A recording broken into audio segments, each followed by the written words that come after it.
Ana Montes led a double life. By day, she was working with U.S. intelligence, gathering information on Cuba. By night, she was feeding all of this information back to the Cubans. She managed to hoodwink the U.S. authorities for 17 years, and, as we'll get into, she is arguably one of the most deadly spies in history. Considering who she became as an adult, Ana came from the unlikeliest of backgrounds. She was born in a U.S. Army hospital in Germany, and her father worked for this hospital as a doctor. As well as living in Germany, she also spent time in Kansas and Iowa, but the family eventually settled in Towson, near Baltimore. Her family originated from Spain, and her grandparents immigrated to Puerto Rico. This meant that she was bilingual in both English and Spanish. Despite her patriotic family background, it was not a happy home. Her father was physically and verbally abusive towards Ana and her siblings. Ana's sister Lucy said, "The beatings started at 5. My father had a violent temper. We got it with the belt when he got angry." Some have speculated that this is where Ana's hatred of the U.S. began, as she may have associated her father with the military. The CIA wrote in a psychological profile that Montes' childhood made her intolerant of power differentials, led her to identify with the less powerful, and solidified her desire to retaliate against authoritarian figures. But on the surface, Ana seemed like an ordinary American girl. When she attended the University of Virginia, her college friend recalled the only secret she ever gave us was her mother's luscious flan recipe. However, she spent a college year abroad studying in Spain, which proved to be an incredibly formative year in terms of who she went on to become. While studying in Spain, she met a handsome man from Argentina who opened up her eyes to different political issues happening across the world, particularly in Latin America. She informed her about how the U.S. supported authoritarian regimes across Latin America, especially in countries such as Nicaragua, El Salvador, and Chile. She also befriended a woman named Ana Colon, who was from Puerto Rico. Ana Colon was not a political person, and she noticed Ana Montes was attending political demonstrations and struggling with her American identity. Colon said, "After every protest, Ana used to explain to me the atrocities that the USA government used to do to other countries. She was already so torn. She did not want to be American, but was." After college, Ana moved to Puerto Rico. Eventually, she was offered a typist job at the Department of Justice in Washington. It was not her dream job, but she needed the work. While doing this job, she pursued a master's at the School of Advanced International Studies at Johns Hopkins University. It was here that she befriended another American woman of Puerto Rican descent, Marta Velázquez. Marta had been recruited by Cubans to work as an informant, and she encouraged Ana to do the same. In a police report, Ana said, "I hadn't thought about actually doing anything until I was propositioned, and the Cubans tried to appeal to my conviction that what I was doing was right." As a test of her loyalty to the Cuban cause, Ana was curiously asked to write her own autobiography. Jim Popkin, who has written a book about Montes, said that once she did that, 2 things happened. One is that it was collateral the Cubans could use against her if she ever tried to get out.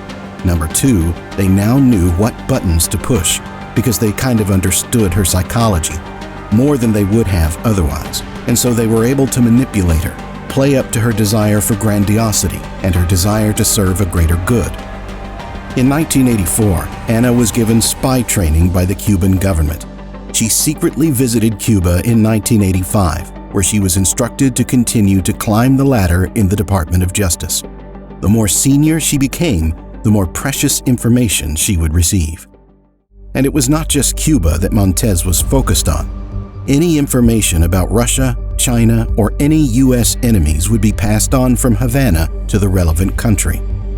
Montes turned out to be a model employee for the Department of Justice and was incredibly useful because she was bilingual and also possessed an incredible memory.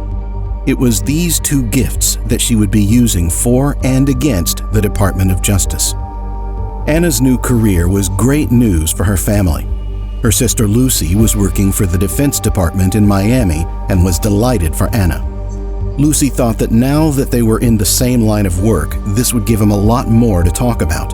However, this proved not to be true, and Lucy said she would talk to me less and less about things that were going on with her.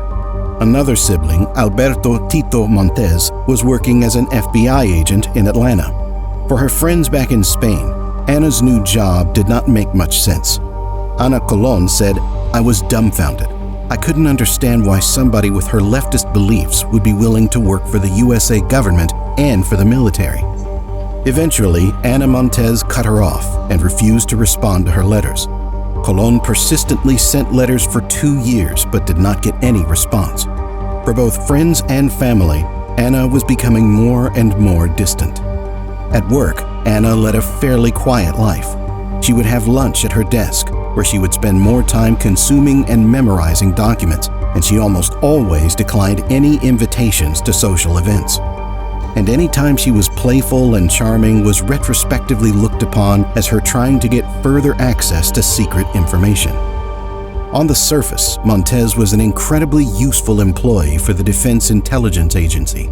She was promoted again and again. At one stage, she was the DIA's principal analyst for El Salvador and Nicaragua. She soon rose to become the DIA's top political and military analyst for Cuba and was nicknamed the Queen of Cuba. Looking back, people realized that she was attempting to downplay the threat of Cuba. She helped draft a Pentagon report that said that Cuba had a limited capacity to harm the United States. Popkin described the strange double life she was leading. He said, "She had 2 jobs. She had a real day job. She was a brilliant analyst for the Defense Intelligence Agency, or DIA, which is kind of like the CIA equivalent for the US military. She would keep her head down and memorize documents all day long, classified documents, and then her night job began in Washington, D.C., in her apartment." The DIA is not a job where you can bring your work home with you, so she basically memorized as much information as she could and transmitted that on an old Toshiba laptop at home. This would be encrypted, and she would pass that information on to Cuban handlers who would meet up with her at restaurants in D.C. Montes would usually meet them at Chinese restaurants and slide encrypted discs to each other during the meal. Montes would also meet up when she went on vacation to islands in the Caribbean. According to the Washington Post, Montes would tune a Sony radio to AM frequency 7887 kHz. Typically, a voice recited 150 numbers and Montes keyed these into her computer. A Cuban-installed decryption program on her computer would convert the numbers into Spanish-language text, which was how she got her orders. She was receiving awards for both of the lives she led. She received 10 special recognitions for her work with the Department of Justice, whereas the Cubans also awarded her a medal. However, her medal from the Cubans was obviously something she was not allowed to take home and hang on her mantelpiece. Montes was incredibly careful in everything she did. It wasn't until 1996 that the authorities noticed a red flag. Montes was called to consult for the Pentagon concerning an international incident. When called in by the Pentagon, you are not allowed to leave until you are dismissed. This is a strict protocol, and you could be there for days. The Pentagon was stunned to notice that Ana had gone home without warning, and because of her high ranking, she definitely knew that it was protocol to stay until you were dismissed. DIA counterintelligence officer Scott Carmichael said that everyone gave her the benefit of the doubt. 2 years later, her sister Lucy was promoted, and her new job was coincidentally to track down Cuban spies. In this position, she managed to crack down on an extensive Cuban spy group in Florida known as the WASP Network. This win for Lucy caused chaos for her sister, and the Cubans cut contact from her for months. Ana now had little or no human contact and experienced crying spells, panic attacks, and insomnia. Ana then developed obsessive-compulsive disorder, where she had long showers using different soaps, ate nothing but unseasoned boiled potatoes, and wore gloves when driving her car. She attended her sister Lucy's birthday party and essentially spoke to no one. Lucy said, "Some of my friends thought she was very rude, that there was something seriously odd with her," and there was. She was cut off from her handler. But the Cubans eventually got back in touch with her, and her spying career resumed. And much to the delight of the Cubans, Ana was set for another promotion, this time with a prestigious fellowship with the National Intelligence Council. It had been 4 years on since she abruptly left the Pentagon, but this mistake was starting to catch up with her. In the year 2000, the FBI were looking for an unidentified spy who was working for Cuba. All that they knew was that this person traveled to a U.S. naval base at Guantanamo Bay, Cuba, at a specific time. Scott Carmichael checked the records of employees who traveled during this time and came across a familiar face, Ana Montes. The FBI also knew what computer the spy they were looking for had too. They traced this computer back to a store in Virginia and checked their records. The name Ana Montes popped up once again. Carmichael pressed his colleagues for weeks until they finally made an investigation on her. Ana was followed by the FBI, and they noticed some suspicious behavior. She was using a lot of payphones, and this is despite the fact that she owned a mobile phone. She was in contact with people from New York and dialing numbers they knew were associated with Cuba. They also made her attend a meeting at work, which was a ruse to get her away from her desk while they looked through her purse. In this purse, they found a piece of paper that contained her code system. With this piece of paper, they were now able to translate what she was saying to the Cubans. The FBI received a court order to search her apartment when she was absent and found her Toshiba laptop. Although Montes was incredibly careful at work, her laptop contained just about everything they had hoped to find. According to Popkin, one of the messages said, "Thank you for providing the true identity of an American who is based in Havana. This is someone presumably working for the CIA. We were waiting for him with open arms." And this is the darker side of what Montes was doing. She would tip off Cuba and its allies on who and where the American spies were and put them in grave danger. But this investigation was interrupted. While the FBI were worried about Cuban spies, Al-Qaeda had flown 2 planes into the World Trade Center, followed by another into the Pentagon. Tracking and incriminating Montes had to go on the back burner. It was not until September 21, 2001, that Montes was innocently called into a conference room. Once inside, she was placed under arrest. In another government apartment, Lucy Montes was called into another meeting and explained that her own sister had been a spy for Cuba for 17 years. Lucy said, "I believed it right away. It explained a lot of things." Montes could have stayed loyal to the Cubans after her arrest, but decided to come clean. She struck a plea bargain where she would relay the information she passed on to the Cubans. This involved 5 to 6 hour debriefing sessions, which took place 3 days a week and took several months. In return, she only had to serve a 25-year prison sentence as well as 5 years probation. In court, Montes said, "I believe our government's policy towards Cuba is cruel and unfair.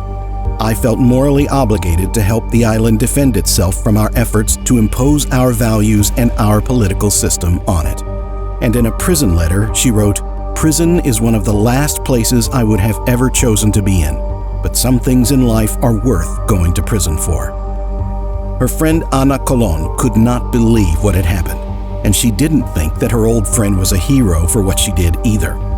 She felt that if Ana was upset about how America had treated Cuba and other nations, she could have entered politics or even worked for lobbying organizations or NGOs. Colon said she had the energy of Joan of Arc. She could have done amazing things in a legal way, but she chose to do things illegally, unnecessarily, from my point of view. In this country, you can work against the United States from many organizations. She didn't have to do what she did. In January 2023, Montes was released from prison. She is living in Puerto Rico, and her behavior and activity will be closely monitored for the next 5 years, including her internet history. In 2012, one of the people in charge of looking into Ana's activity was asked to speak before Congress. Given that Ana spent 17 years passing on secrets to America's enemies, this official testified that Ana was one of the most damaging spies in U.S. history. Thanks for watching.